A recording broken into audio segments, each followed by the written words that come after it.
listeners and viewers. Welcome to Kaduna State Ministry of Education Radio and TV e-learning program designed for our SS3 and other students staying at home due to the coronavirus pandemic. The present administration, under the able leadership of His Excellency, Malam Nasir Ahmed El-Rufai, is positioned, as always, to ensure that under his leadership, our students are not left behind in all areas of human endeavors, especially education. Kaduna State is the center of learning. Therefore, we want to ensure that our students excel in their forthcoming examinations and beyond. Students and other learners at home are given this opportunity in order to continue learning, as education is a continuous process. Different subjects will be taught in this program to assist students to perform excellently in the forthcoming Senior School Certificate examination being conducted by NECO and WAEC as soon as schools reopen. Teachers making presentations will always provide their names and phone numbers during each presentation, and they can be contacted for questions, further explanations, and/or clarifications. The following numbers and contacts can also be reached for expression of any concern or observation: 090-865-00545 or 080-383-62072. Our website is www.education.kdsg.gov.ng.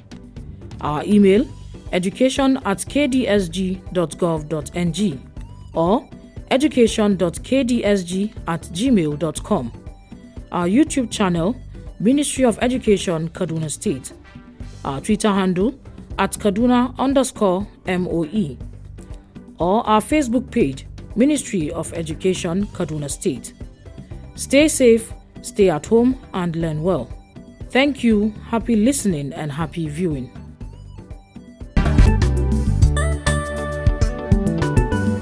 Good day, students.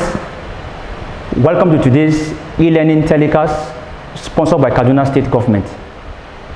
Our today's subject is Civic Education, and the topic is Responsible Parenthood. Responsible Parenthood. We shall be looking at the following: meaning of responsible parenthood, roles of responsible parenthood, importance of responsible parenthood to nation building, consequences of irresponsible parenthood. Meanings of responsible parenthood. Responsible parenthood can be defined as the unconditional love of caring and meeting the needs of children by parents. It can also be defined as the expected responsibilities of or duties of parents in the process of nurturing their children from infancy to becoming a responsible adult. Responsible parenthood can be defined also as the will and ability of parents to respond to the needs and aspiration of the family and children in relation to social, economic, and political responsibilities. It simply means that responsible parenthood has to do with parents caring for their children and also providing their basic needs. We are all aware that as human beings, we have three fundamental basic needs. The first is food, the second is shelter, and the third is clothing. So it is therefore the responsibility and duty of parents to provide these for their children. Next, we shall be looking at the roles of responsible parenthood. The roles of responsible parenthood. You can also say functions of responsible parenthood, or you can also say importance of responsible parenthood. They all mean the same thing. First and foremost, provision of education. It is the duty of parents to provide good and qualitative education for their children. They can achieve this by sending their children to school, by paying their children's school fees, and buying all the necessary learning materials their children will need in school. We have two types of education. We have formal education. We have informal education. Formal education is the type of education we acquire when we are enrolled in school. You have a teacher who teaches you and impacts you with knowledge. The second role of responsible parenthood is good home training, which is also informal education.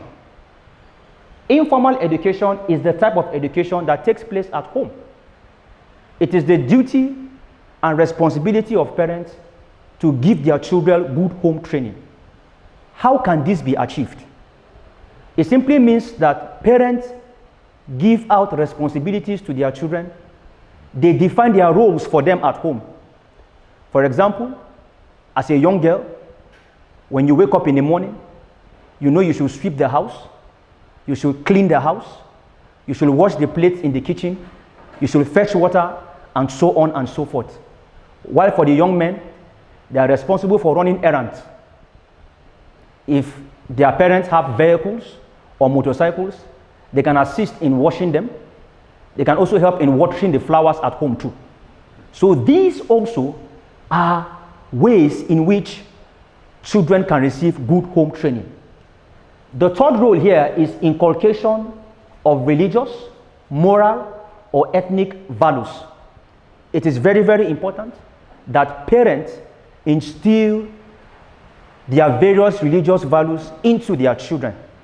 For example, if the child is from a Muslim family or an Islamic background, it is the duty and the role of the parent to teach the child how to recite the Holy Quran, how to say his prayers 5 times a day, how to go to the mosque to worship God. How the child should also know the 5 pillars of Islam. For example, we know right now our Muslim brothers are observing the Ramadan fast now. So it is very, very important that parents translate or transmit this to their children. If the child is from a Christian background, it is the duty and responsibility of the parent to teach the child how to read the Holy Bible, how to pray, and how to go to church to worship. Another role here is accommodation. It is the duty and responsibility of parents to provide decent accommodation for their children. That is, the children should have a place where they call home. The children should have a place where they sleep, and it should be comfortable for them. Parents also provide counseling services for their children. Counseling has to do with giving advice, academic advice, for example. I discovered that most parents always leave the issue of academic counseling to the school guidance and counseling officer or the class teacher. But parents also have a role to play in this aspect. For example, parents can advise their children in regards to career choice. Of course, children will never remain children forever. They are going to grow, and to get to a point in time when they will need to marry and settle down. It is also the duty of parents to provide marital counseling too. They should advise their children on the kind of life partners they are going to marry. They should also ensure that they counsel them on how they can have a good home when they get married. Provision of good parental care. It is very, very important for parents to love their children. How can parents achieve this? Parents can provide good parental care by spending good time with the children. For example, they can sit down in the sitting room and watch television together. They can crack jokes. They can laugh. It is very, very important for parents to have connection with their children. Parents should have a relationship with their children so that their children can feel free and talk to them when it comes to issues bothering them. We also have educating and teaching them respect for others. It is very, very important that parents teach their children how to respect people, especially the elderly. How can they achieve this? Of course, they can achieve this by greeting. When you see somebody who is elderly, who is your senior, you respect the person by greeting the person. If the person is coming with luggages or load, it is the duty of that child to meet the person and assist the person by collecting that particular load or luggages. Another very important aspect too is provision of health and safety. When a child is sick, it is the duty and the responsibility of the parent to take the child to the hospital to see a doctor. And if at the end drugs are prescribed for that child, it is the duty of the parent to ensure that that child takes that medicine in order for the child to recover. We also have caring for and ensuring the well-being of the household.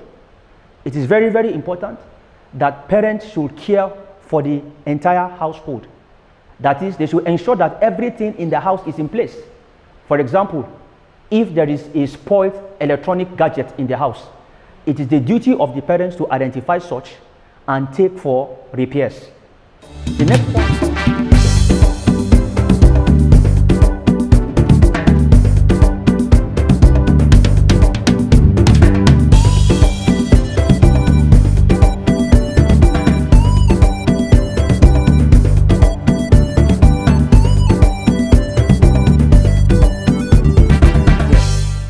The next point here is provision of security. Of course, the father is the chief security officer of the home. He is to ensure that the children go to bed early. He is to also ensure that the children are safe. Nobody molests them, nobody intimidates them, or nobody afflicts any form of injury to the children. It is also the duty of the father to attend to the door or to the gate in the house in the evening. Once it is night time, it is not advisable for the child to go and open the gate. If a visitor comes at night, it is the duty of the parent to ensure that the children are safe and secured. And even in the night, when the children are fast asleep, the parents should not just sleep off too. The parents will also wake up and do a routine check on the children while they are asleep at midnight. Then lastly, we have spending quality time with the children. This can be achieved through recreational activities. Once in a while, the parents should take the children out. They could go to a park. They could have picnics. They could play games, indoor games like Ludo, like Scrabble, like Monopoly, like chess, and the rest of them. We'll now look at the importance of responsible parenthood to national development. That is, how can responsible parenthood contribute to national development? First and foremost, responsible parenthood will promote good citizenry in a country. Once we have children that are well trained, they are brought up, and they are nurtured properly, the country will have good and responsible citizens. They will have law-abiding citizens. Number two, responsible parenthood will ensure peace, order, and tranquility in the society. When children are trained and raised up responsibly, the society will enjoy peace. There will be no violence, there will be no trouble, there will be no chaos and calamity. Number three, effective responsible parenthood will reduce all forms of criminal activities and social vices in our country. Once children are raised up responsibly, we will have less crimes and social vices in our society, like stealing, like drug abuse, like prostitution, and so on and so forth. Responsible parenthood will promote healthy, dedicated, and committed citizens who will be ready to work towards the growth of the nation. This is as a result of the quality and good education that these children have received. Of course, after they have received the basic education from primary school down to secondary and down to their tertiary institution, you discover that they become very useful when it comes to the issue of productivity in the nation. Some of them will become civil servants, some of them will become political appointees, and so on and so forth. And so this will promote healthy, dedicated, and committed citizens who will be ready to also contribute their own quota to national development and nation building. The next point here is good upbringing will help promote egalitarian society where every citizen will have the belief that everyone is equal and have same rights and opportunities. It means that the issue of class difference will be eradicated because the children have been taught to respect one another, irrespective of their tribal affiliation, their religious background, or their social class. So this will also help in promoting an egalitarian society where every citizen will be seen as being equal. Responsible parenthood will also bring about the discharge of different forms of duties and obligations by the citizens, e.g., payment of taxes, voting, etc. As a result of the discipline and the training that these children have received, they will grow up to become responsible citizens. They are going to perform what we call their civic rights, like payment of taxes, voting during elections, and so on and so forth. Responsible parenthood gives rise to citizens who love and serve the country selflessly. That is, patriotic citizens. These are people who will serve the nation tirelessly and effortlessly. They are serving not what they will get from the nation, but they are serving because of what they can be able to do for the nation. Somebody who is patriotic is one who can even go out of his way to die for his nation. We are talking of sacrifice. So this is a very important virtue that parents should instill to their children so that they can serve the nation selflessly and become patriotic citizens. The next one here is the responsible parenthood will ensure the upbringing of children who are future leaders of the country. Of course, we all know the popular adage that says children are the leaders of tomorrow. So responsible parenthood will also help in producing wonderful leaders for our nation. Responsible parenthood will give birth to good leaders. They will give birth to leaders of integrity. The next one is there will be adequate and effective human resources in terms of labor force, which will promote the economic growth and development of the country when children are given sound education. As a result of sound education, it is going to help to produce what we call entrepreneurs and business tycoons, people who will venture into businesses that will also in turn help to create employment for the nation. Examples of such in Nigeria are the likes of Aliko Dangote, who is doing a very good job in regards to our employment in Nigeria. Our next content we'll be looking at is consequences of irresponsible parenthood. What are the consequences of irresponsible parenthood? What are the consequences of irresponsible parenthood? One, it tarnishes the name and image of the family. Because when a child commits a crime, people don't ask for the name of the child, but for the name of the family. When a child is caught in the act of committing a crime, people don't ask the child, what is your name? They ask, from which family does this child comes from? So it means that when parents fail to raise their children responsibly, it means these children have every tendency of involving themselves in various social vices, which will in turn tarnish and spoil the name and the reputation of such family they come from. Number two, it leads to crime, other social vices. It leads to crime, other social vices like stealing, drug abuse, prostitution, etc. That is the result of irresponsible parenthood. When children are not raised properly and well, they become a nuisance to the society. They become deviant. That is, they don't abide by laid down rules and regulation. And so this will become a problem to the larger society at large. They will be involved in vices like stealing, like I said, drug abuse, prostitution, etc. It produces bad and irresponsible citizens who can tarnish the image of the country. Once a child is not raised up properly, such child or children have the tendency and probability of even spoiling the name of the country. We have children who have been deported from other countries because they were caught in criminal activities. And so this in turn can also tarnish the name of a country. Such countries can be denied visas to enter into that particular country because they are afraid that when they come to that country, they might end up committing more crimes. It leads to low self-esteem and low inferiority complex in the child. When a child is not properly raised and brought up, the child has this fear. The child does not believe in himself. The child struggles with low inferiority complex.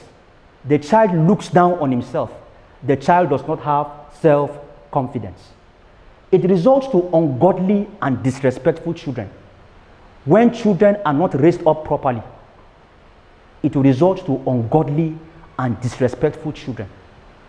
They behave anyhow. They have no respect for people. They have no respect for laid down rules and regulations. It can lead to untimely death of the parents as a result of depression, high blood pressure, etc. When parents fail to raise their children responsibly, it now bounces back to them because the child will always be involved in a lot of social vices. And in turn, the parents become so worried. They begin to think every now and then their children are either in police custody, they are arrested, they are in prison, and so on and so forth. This will result to a lot of thinking, and at the end of the day, it can also result to what we call high blood pressure. Many parents have died, they have lost their lives as a result of the problems that their children have caused for them. Our assignment for today, before we go, I would like to give us this assignment. Number 1, define responsible parenthood. Define responsible parenthood. Number 2, mention 5 responsibilities of parents to their children. Mention 5 responsibilities of parents to their children. Number 3, list 5 consequences of irresponsible parenthood. List 5 consequences of irresponsible parenthood. Define responsible parenthood. Define responsible parenthood. Number 2, mention 5 responsibilities of parents to their children. Mention 5 responsibilities of parents to their children. Number 3, list 5 consequences of irresponsible parenthood. List 5 consequences of irresponsible parenthood. For further studies, you can find this in the following books. 1, Civic Education for Senior Secondary School by I.A. Imole. Civic Education for Senior Secondary School by I.A. Imole. Number 2, WASE questions and answers in civic education. WASE questions and answers in civic education, that is past WAEC and NECO questions. In case you have any questions to ask, you can contact me on this number via SMS 070 6312 6878 070 6312 6878. My name is Charles Dunia Nanat.